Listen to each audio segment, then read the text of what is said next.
Assalamualaikum warahmatullahi wabarakatuh. Salam sejahtera untuk kita semua. Yang kami hormati Bapak-bapak, Ibu-ibu, para narasumber, yang kami hormati moderator, dan yang kami hormati dan banggakan rekan-rekan media. Kami akan menyampaikan terkait dengan persiapan dan kesiapan Polri dalam menghadapi Lebaran. Artinya dalam menghadapi Lebaran nanti, dari tahun ke tahun Polri menyiapkan konsep operasi dengan sandi operasi ketupat. Ya. Tahun ini tahun 2023 berarti operasi ketupat 2023. Operasi ketupat 2023 di tahun ini dimulai pada tanggal 17 April sampai dengan 1 Mei 2023. Kekuatan Polri yang dilibatkan dalam menghadapi operasi ketupat ini berjumlah 148.211 personil. Dan tentu Polri tidak bekerja sendiri, bekerja sama dengan TNI, dengan kementerian terkait, ya, seperti Kementerian Perhubungan dan kementerian lain serta lembaga terkait. Kami memprediksi puncak mudik nanti, awalnya kita memprediksi puncak mudik itu di tanggal 21, seiring dengan perubahan libur tanggal 19, maka kami memperkirakan arus mudik nanti ada di tanggal 19, 20, dan 21 April 2023. Dan tentu ya seperti tadi dikatakan oleh Pak Herman, prediksi tahun ini dan moderator tadi katakan bahwa pemudik tahun ini tentu lebih besar, ya.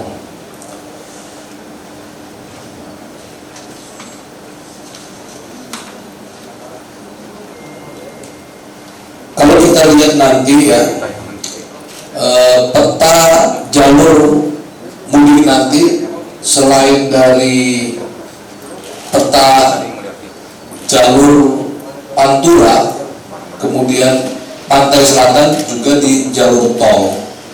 Jadi 3 jalur ini tetap digunakan, ya. Kenapa kami mengatakan ini di Jawa? Di seluruh Indonesia juga mudik, tetapi ada 3 provinsi yang menjadi tujuan mudik terbesar, yaitu Provinsi Jawa Tengah, Provinsi Jawa Barat, dan Jawa Timur. Ini tujuan mudik yang terbesar, ya. Kemudian persiapan pemerintah, ya, memaksimalkan, tentu kita memaksimalkan kondisi rest area, SPBU, ya.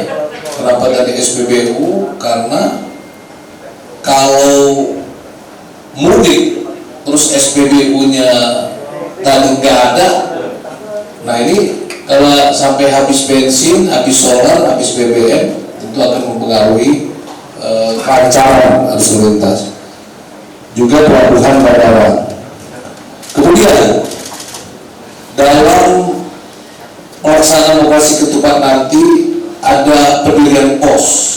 Pos tersebut terdiri dari pos pengamanan, kemudian pos pelayanan, dan pos terpadu. Jumlah pos pengamanannya 1.559, kemudian pos pelayanan 745, dan pos terpadu sebanyak 390. Tentu penempatan pos ini ditempatkan di tempat-tempat yang strategis, ya.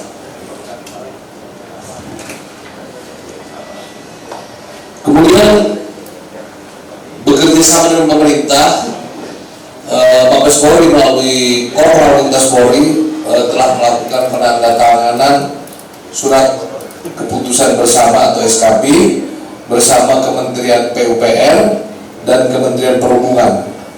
Hal ini terkait dengan pengenalan arus mudik dan arus balik di hari Lebaran nanti. Dan sebelum pelaksanaan mudik, Mabes Mabes Polri dalam hal ini Korlantas bersama Kementerian Perhubungan dan instansi terkait telah melakukan survei ya. Survei yang tentunya kita melihat potensi-potensi yang nanti akan mempengaruhi kelancaran lalu lintas. Pertama, survei jalur Pantura, Pantai Utara dan Pantai Selatan. Kondisi jalan di pantai selatan sudah cukup bagus, namun fasilitas keselamatan masih kurang. Artinya survei ini kita akan melihat bukan mencari kesalahan. Tentu survei kita lihat itu akan kita benahi sehingga ketika nanti pada hari hanya kegiatan sudah berjalan lancar. Kemudian ada jalan arteri Pantura, terdapat beberapa jembatan yang menyempit. Nah, kondisi ini ibarat seperti bottleneck. Nah, inilah titik-titik yang akan membuat simpul kepadatan bahkan kemacetan. Nah, tentu hal ini kita buat untuk mengantisipasi bagaimana untuk mengantisipasi kemacetan dan kepadatan tersebut. Kemudian perbaikan jembatan mestinya ditargetkan bisa lebih cepat selesai sehingga pada saatnya nanti bisa digunakan saat mudik lebaran nanti. Kemudian hasil survei tol di Pantura mulai dari Jakarta sampai Surabaya, potensi kemacetan pada jalan tol Cipali karena sampai dengan kilometer 66 terdapat 4 lajur, namun setelah kilometer 66 hanya 2 lajur ya. Bayangkan ya, dari 4 ke 2, dari 4 kurang 1 aja ya ketika ada ya, membayangkan jalan tol itu ketika satu lajur ada mobil macet atau mogok, itu bisa menimbulkan kemacetan yang panjang.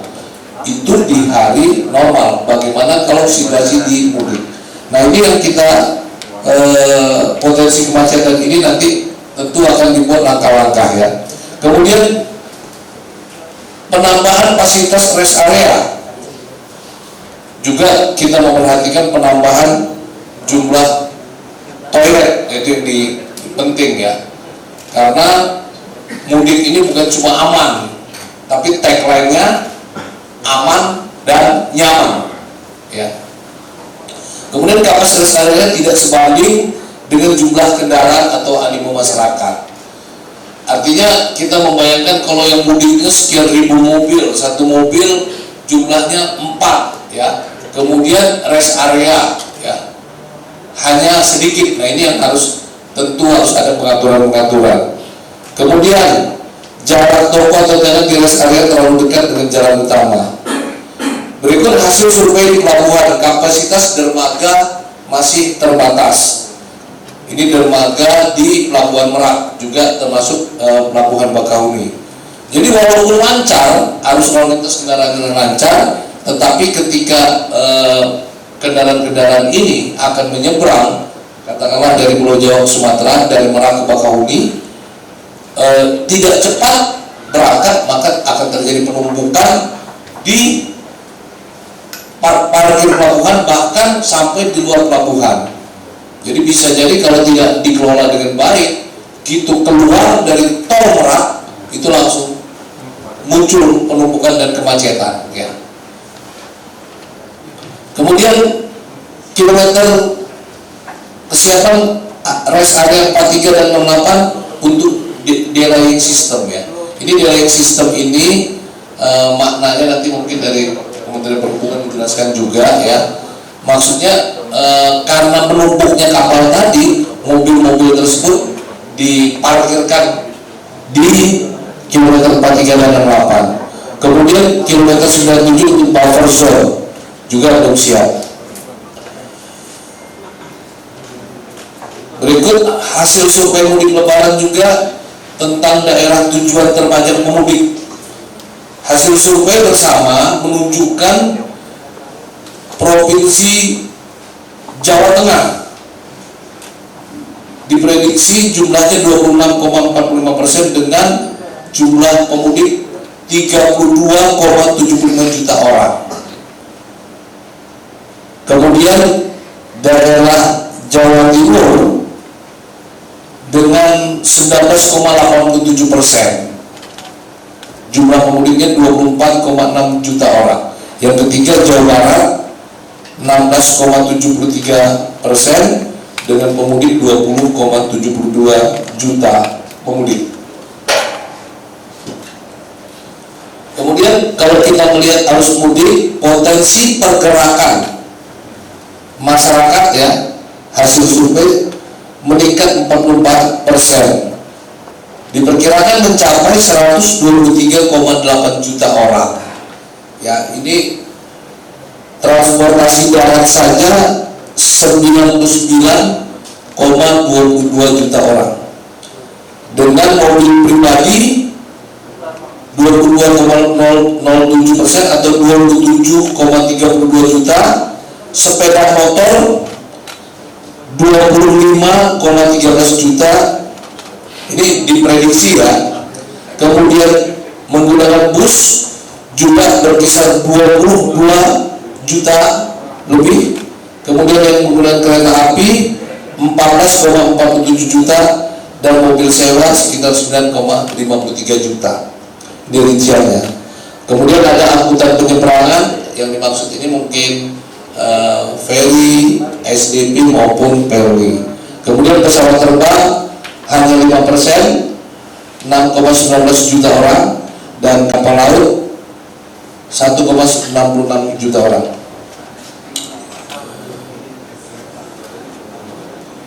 Di dalam operasi ketupat ini prediksi keamanan, keselamatan, ketertiban dan kelancaran lalu lintas yang perlu diantisipasi.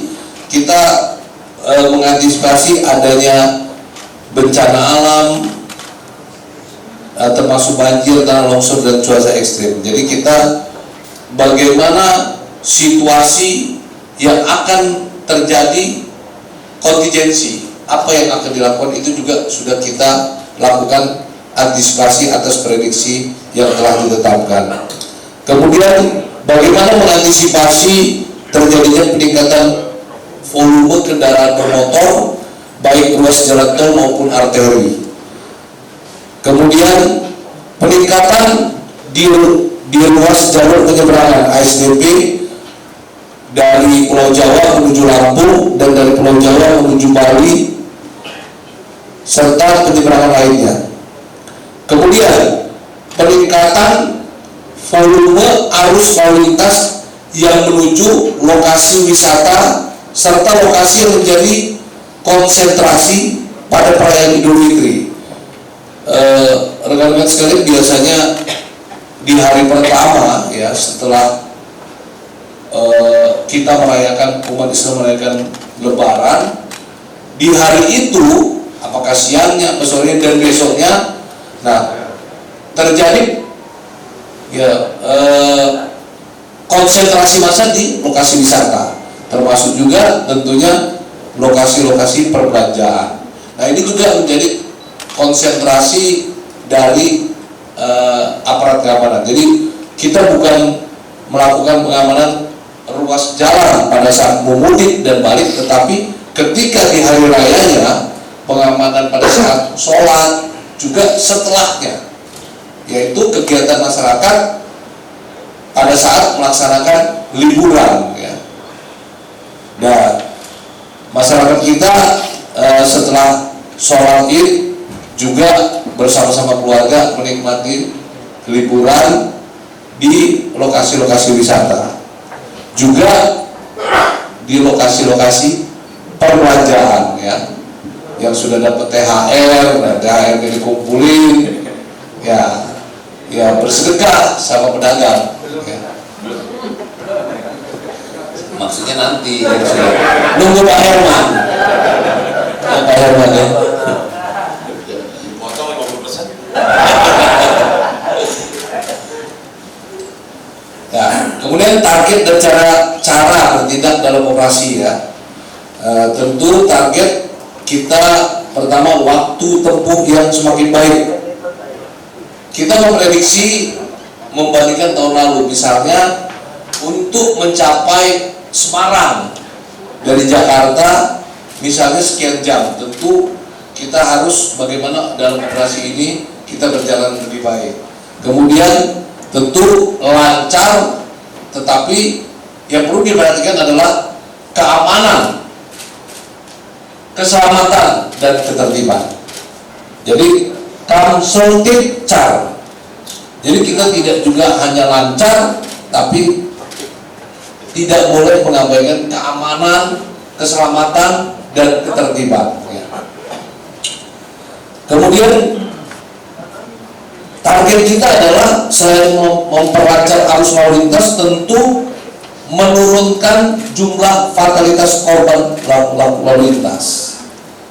Jadi kalau kita melakukan evaluasi setiap lebaran, setiap operasi ketupat selalu ada korban lalu lintas. Tentu kita harus menurunkan angka tersebut, bahkan bila perlu menghilangkan. Walaupun dari tahun ke tahun tidak pernah angka lalu lintas itu nol ya.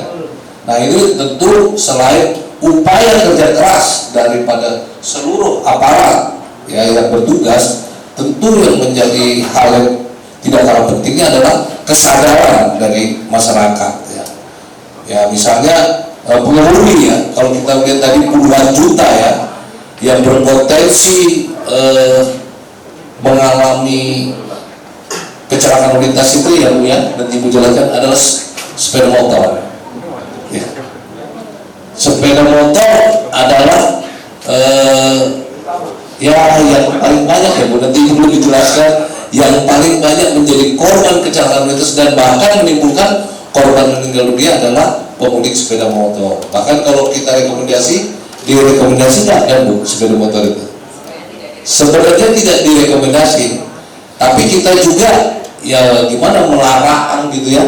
Rasanya kita tidak melarang, tapi sesungguhnya pemerintah tidak merekomendasi untuk mudik menggunakan sepeda motor. Kemudian targetnya seperti harapan Pak Herman tadi, lancarnya distribusi logistik dan BBM. Ya logistik ini mendukung lebaran gitu kan, BBM ini mendukung lebaran. Tanpa dua ini lebaran nggak nyaman ya Pak ya. Ya. Jadi target dalam operasi ketupat ini lancarnya distribusi logistik dan BBM. Oke, strategi mungkin saya terlalu banyak menghabiskan waktu, saya singkat. Kemudian ada informasi pengaduan ya terkait lalu lintas. Kita ada call center NTMC, kemudian ada call center dari Kementerian Perhubungan, ada call center dari Kementerian PUPR. Nah, kami sebutkan dari Polri 1500669. Oke.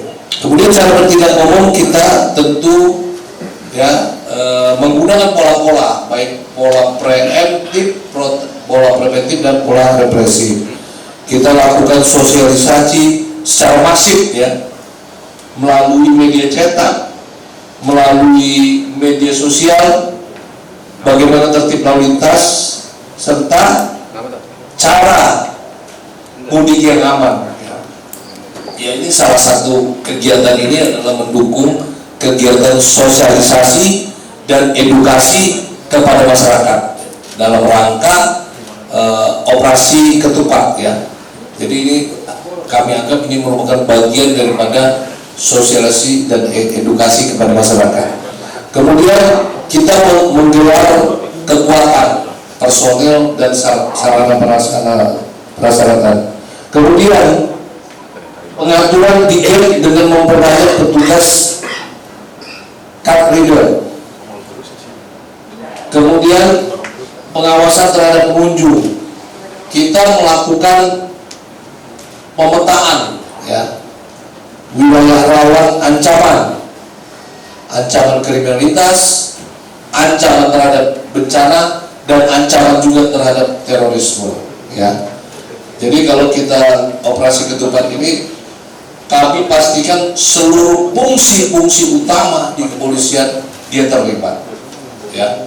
Jadi kalau saya cerita begini, sepertinya yang dikedepankan memang Korlantas, lalu lintas. Tetapi sebenarnya kami pastikan seluruh fungsi-fungsi utama yang ada di kepolisian terlibat, ya, baik reserse, baik lantas, bimas, intel, ya termasuk humas, ya kami ada satgas humas dan satgas khusus. Ya di situ ada detesmen khusus 88 yang memetakan kemudian melakukan pencegahan terhadap aksi-aksi terorisme yang tentu akan mempengaruhi keberhasilan dalam rangka operasi ketupat ini. Kemudian ini yang sedikit lagi Pak, katanya agak penting. Nah ini cara bertindak khusus, mungkin halaman ini aja yang saya akan sampaikan. Nah jalan tol nanti untuk membuat lancar tadi, kami akan pola buka tutup arus, kemudian kanalisasi, kemudian pengalihan arus, ada kontraflow 1, 2, dan 3 lajur, kemudian one way, ya. Jadi nanti kita akan berlakukan dalam kondisi yang padat, seluruh jalur kita bikin one way, ya. Jadi ada jam-jam tertentu, ya, nanti kita akan sampaikan bahwa misalnya dari Jakarta, dari barat ke timur, semuanya ke arah satu arah. Tapi kita lihat jam-jam tertentu, ya. Ini semua demi kelancarannya. Kami ada komunikasi semua kepolisian, khususnya lalu lintas, mulai dari Polda Banten, Polda Metro Jaya, Jawa Barat, Jawa Tengah sampai Jawa Timur terlibat. Dan kemarin dan hari ini kita sudah menggelar ya sama Kementerian Perhubungan di Korlantas untuk technical fluid, ya. Kita sudah petakan simulasinya, ya. Apabila terjadi situasi seperti ini, apa yang akan dilakukan? Apabila kemacetan ini dilakukan, itu semua wilayah yang dilewati semua siap, ya. Ya tentu keterlibatan operasi ini ya membuat kita siaga penuh, ya. Siaga penuh artinya semua anggota Polri yang terlibat operasi ya harus ikhlas, tidak cuti, termasuk saya, gitu ya. Perawan juga ya? Ya, kayak saya ini, saya adalah Kasatgas Humas Operasi Ketupat 2023. Alhamdulillah tidak cuti. Tapi kita lebaran di Jakarta. Ya artinya bukan tidak cuti, tidak sholat id saya tetap. Ya keluarga. Artinya misalnya saya kampungnya di Sumatera, lebarannya tetap di Jakarta. Saya rasa cukup, mohon maaf moderator, pasti saya jangan ditegur, pasti dan lebih waktunya. Baik, kita berikan applause-nya. Kira-kira keamanannya gimana nanti Pak? Apakah ada peningkatan kriminalitas, rendah, sedang, atau bahkan menurun? Perkiraan yang prediksi. Ya, jadi antara kata prediksi itu harus ada antisipasi. Ya. Jadi jauh daripada moderator belum bertanya, kita sudah siapkan antisipasi. Ya, ketika masyarakat mudik, ya kan, kita sudah memetakan. Contoh, ini satu komplek perumahan A. Kita bekerja sama dengan Babin Kamtibmas, dengan Babinsa, dengan aparat RT, RW. Kita minta pemetaan perumahan ini yang ditinggal penduduknya mana, gitu. Jadi udah kita tandai ini. Nah di situ kita melakukan pengawasan khusus. Kemudian kita tentu menghimbau kepada tetangganya, ya misalnya ini saya si A diminta tetangga kiri kanan yang mudik itu bantu dilihat-lihat. Jadi kita tetap melibatkan masyarakat, ya, untuk melakukan pengamanan di wilayah masing-masing, ya. Tentu Polri melakukan peningkatan patroli. Nah, kalau kita tahu rumah-rumah yang ditinggalkan, ya kan, maka sasaran patrolinya kita bisa ke sana gitu. Ya, kita sambang terhadap petugas patroli, diajak kita lihat. Dan tentu peduli terhadap ya rumah-rumah tetangga yang ditinggalkan. Misalnya kita tahu rumah itu sudah kita tahu orangnya mudik semua ditinggal kosong. Tiba-tiba ada bunyi kletak-kletuk, nah itu wajib kita curigakan, datangi. Kan kami tahu itu cuti, tanya, Mas ini kenapa, kan orangnya cuti, Mas siapa gitu kan. Oh saya penghuninya, maling gitu. Kira-kira seperti itu lah ya. Jadi tetap kita bagaimana mengelola keamanan dengan melibatkan lapisan masyarakat setempat. Baik, terima kasih Pak.